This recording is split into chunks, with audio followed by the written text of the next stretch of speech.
ये कहानी है कुछ ऐसे पहाड़ी म्यूटेंट्स की जिन्होंने लोगों की मारने में पीएचडी कर रखा है। जहां मिले वही पटक के पेल दो, यही इनकी मेन प्रिंसिपल है। Los Santos presenting the hills have eyes. कहानी की शुरुआत होती है न्यू मैक्सिको के एक डेजर्ट जैसी पहाड़ी इलाके को दिखाते हुए। यहाँ पर कुछ लोग इस इलाके की रेडियो एक्टिव नेचर को एग्जामाइन कर रहे थे, लेकिन अचानक इन पर प्लूटो नाम का ये म्यूटेंट हमला करता है और यहाँ पर जितने भी थे सबको टपका देता है। इसके बाद हमें इसी इलाके में एक पुराने गैस स्टेशन को दिखाया जाता है। यहाँ की अटेंडेंट के पास किसी ने कीमती सामान छोड़ा है, लेकिन इन्हें देखने के बाद वो बड़ी दुख भरी आवाज में कहता है, मुझे अब यह सब नहीं करना। लेकिन फिर भी वो इन कीमती सामान को अपने पास रख लेता है।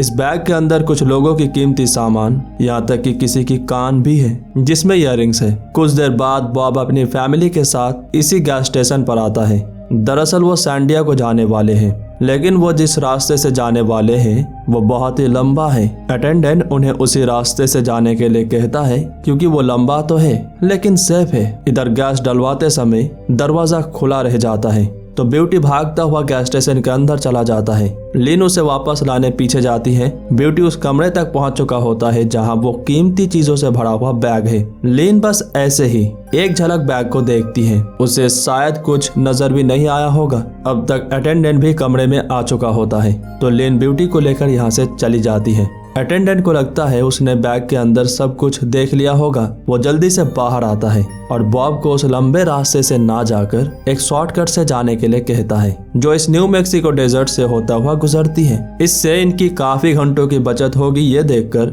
बॉब उसी रास्ते पर चल देता है। लेकिन कुछ ही देर बाद हिडन स्पाइक्स की वजह से टायर्स पंक्चर हो जाते हैं और इनकी भयानक एक्सीडेंट होती है। हालांकि किसी को चोट नहीं आई है, लेकिन अभी यह गाड़ी चलने लायक नहीं है। एक्सेल पूरी तरीके से टूट चुकी है। जिसने स्पाइक्स बिछाई थी उसे लेकर चला जाता है। बॉब और उसकी दामाद डॉग अलग अलग दिशा पर मदद की तलाश में जाते हैं, जबकि बॉबी अपनी माँ और बहनों के साथ यहीं पर रुकता है। बुरी खबर यह है कोई बाइनोक्यूलर से इन्हें ही देख रहा होता है। कुत्ते पहले से ही भौंक रहे थे और जब ब्रेंडा ट्रेलर के अंदर जाती है तो मौका मिलने पर ब्यूटी इन पहाड़ों की तरफ भागता है। उसे वापस लाने बॉबी उसके पीछे जाता है, लेकिन कुछ ही देर बाद उसे ब्यूटी की चीखें सुनाई देती है। आवाज की पीछा करता हुआ जब वो ब्यूटी तक पहुंचता है तब तक बहुत देर हो चुकी होती है। किसी ने ब्यूटी को मार दिया है और सिर्फ मारा ही नहीं है, उसकी पेट को पूरी तरीके से फाड़ दिया होता है। बॉबी इससे बहुत ज्यादा डर जाता है, भागने लगता है ट्रेलर की तरफ, लेकिन उसकी बदकिस्मती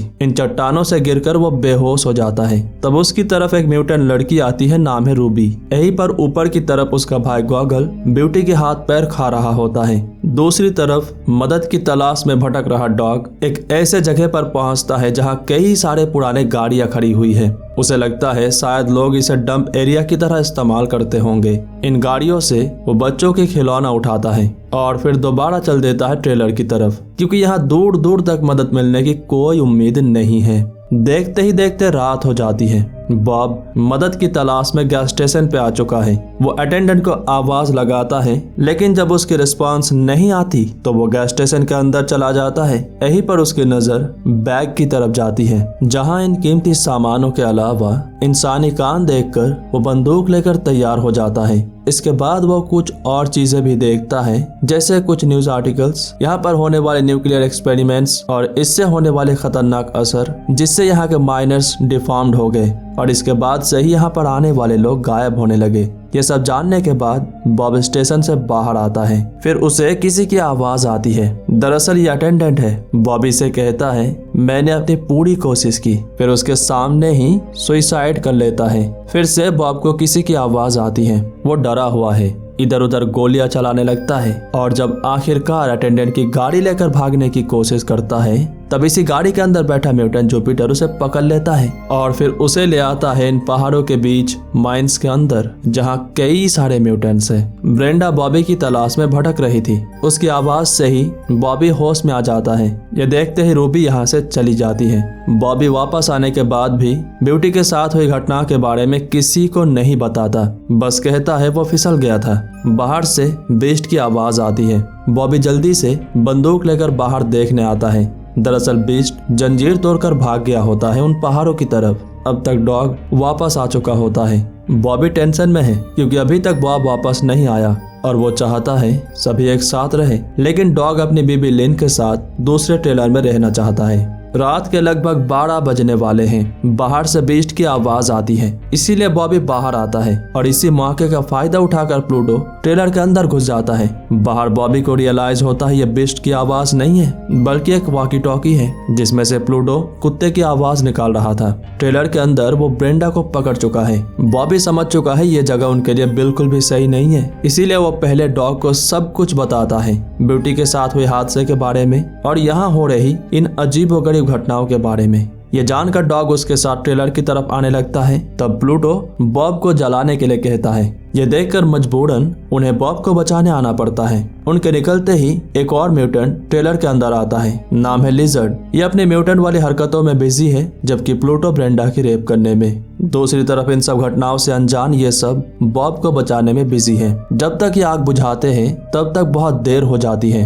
लिन अपनी माँ इथेल को संभालने की कोशिश कर रही है, उसे लेकर ट्रेलर की तरफ आने लगती है। इधर ट्रेलर के अंदर लिजर्ड प्लूटो को मारने लगता है। वो बस अपनी पावर दिखाना चाहता है। फिर वो खुद ब्रेंडा की रेप करने लगता है। अगले ही पल लिन ट्रेलर के अंदर आती है। उसकी बच्ची कैथरीन लिजर्ड के पास है। लिन उस पर हमला करती है लेकिन बहुत जल्द लिजर्ड उसे अपने काबू में कर लेता है। फिर कैथरीन को मारने की धमकी देता है और इसी बहाने से वो लिन की दूध पीने लगता है, कैथरीन को बंदूक के नोक पे रखकर। इसी बीच इथेल ट्रेलर के अंदर आती है। वो लिजर्ड को मारने की कोशिश करती है लेकिन लिजर्ड उस पर गोलियां चला देता है। गोली की आवाज सुनते ही बॉबी और डॉग चौकन्ने हो जाते हैं। वो ट्रेलर की तरफ भागने लगते हैं। मौका देखकर लिन लिजर्ड पर हमला करती है लेकिन लिजर्ड उसे गोली मार देता है। इसके बाद प्लूटो कैथरीन को लेकर भागता है। लिजर्ड ब्रेंडा को ले जाने वाला था लेकिन बॉबी और डॉग को इस तरफ आते देखकर ब्रेंडा से कहता है हम तेरे लिए जरूर आएंगे जाने मन, और फिर भागता है उन पहाड़ों की तरफ। बॉबी उन पर गोलियां चलाता है लेकिन इसका कोई फायदा नहीं होता।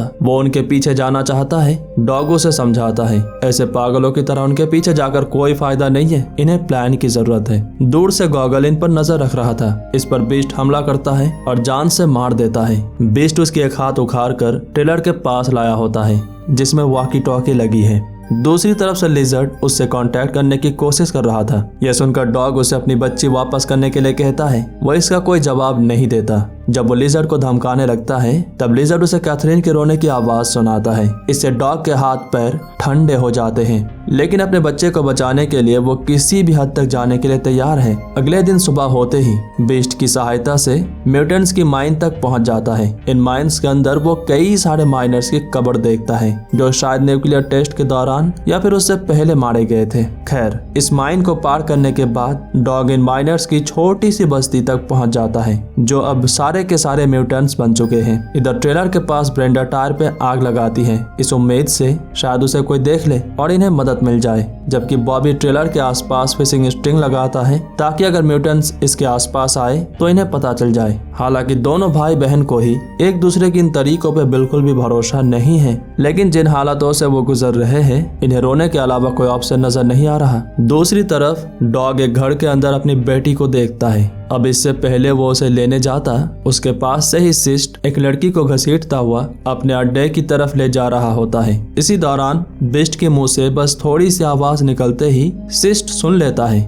वो आसपास छानने लगता है लेकिन उसकी नजर में कोई नहीं आता क्योंकि डॉग बिस्ट के साथ एक गाड़ी के अंदर छुप गया था। सिस्ट अपना रास्ता नापते हुए यहाँ से चला जाता है। डॉग बिस्ट को इसी गाड़ी के अंदर रहने के लिए कहता है जबकि खुद उस घर के अंदर जाता है जिसमें कैथरीन है। इस घर के अंदर एक म्यूटेंट है, नाम है बिग मामा। इससे नजरें बचाते हुए डॉग कैथरीन तक पहुंच जाता है लेकिन जब उसे लेकर जाने लगता है तभी अचानक बिग मामा उस पर हमला करती है। जब उसे होश आता है देखता है वो एक आइस बॉक्स के अंदर बंद है। यहाँ पर कई सारे प्रीवियस विक्टिम्स की बॉडी है। डॉग इससे निकलने की कोशिश कर रहा होता है और अच्छी बात यह है कि वो निकल भी जाता है। इधर इस घर के अंदर डॉग की मुलाकात होती है बिग ब्रेन से। इससे पूछता है उसकी बेटी कैथरीन कहाँ पे है। वो इसकी जवाब तो नहीं देता लेकिन उनकी ये हालत कैसे हुई, वो म्यूटेंट्स कैसे बने, ये सब बातें बताता है। वही सब बातें जो गैस स्टेशन के न्यूज आर्टिकल्स पे थी। डॉग ये सब बातें सुनते सुनते शायद बोर हो जाता है लेकिन तभी प्लूटो उस पर हमला करता है।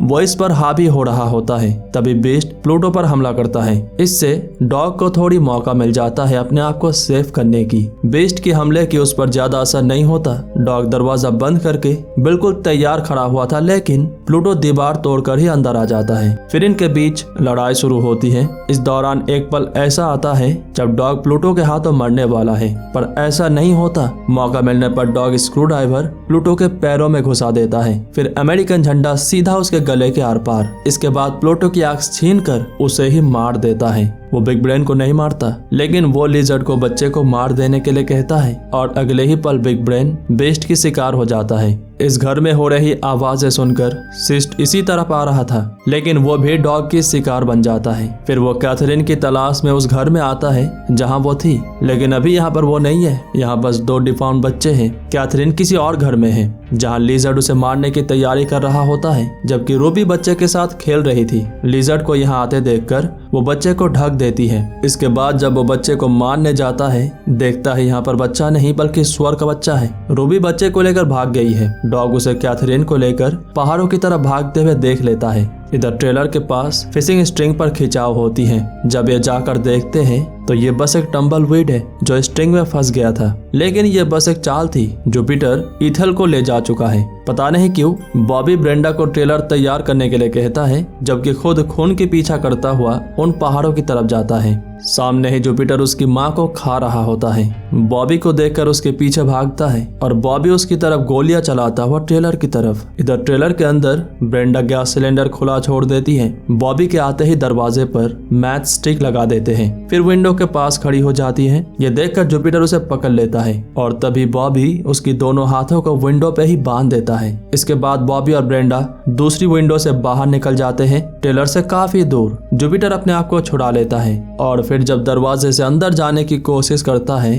तभी एक जोरदार धमाका होती है। दूसरी तरफ डॉग रूबी तक पहुंच जाता है, उससे बच्चा मांगता है और वो देने वाली थी, लेकिन तभी लिजर्ड डॉग पर हमला करता है। उसे बहुत ही बुरी तरीके से मारता है। वो जमीन पर पड़ा हुआ है, मानो जैसे उसमें जान है ही नहीं। और इधर लिजर्ड भागता है रूबी की तरफ। जिंदगी और मौत के बीच लड़ रहा डॉग अपनी फैमिली को याद करता है, हिम्मत जुटाता है। लिजर्ड रूबी को मारकर बच्चा लेने ही वाला है और तभी डॉग उस पर हमला करता है। उसे बहुत ही बुरी तरीके से मारता है, यहाँ तक कि उस पर 2-3 गोलियां भी चलाता है। ऐसा लगता है जैसे वो मर चुका है। रूबी कैथरीन को डॉग के हाथों में थमा देती है। फिर पीछे की तरफ देखती है, लिजर्ड इन पर हमला करने की तैयारी कर रहा है। इन्हें बचाने के लिए वो लिजर्ड को लेकर खाई से कूद जाती है। शायद दोनों की डेथ हो गई है। बॉबी और ब्रेंडा ट्रेलर के पास आते हैं। देखते हैं जुपिटर अभी भी जिंदा है, लेकिन ब्रेंडा उसे कुल्हाड़ी से मार देती है। फिर वो उन पहाड़ों की तरफ देखते हैं।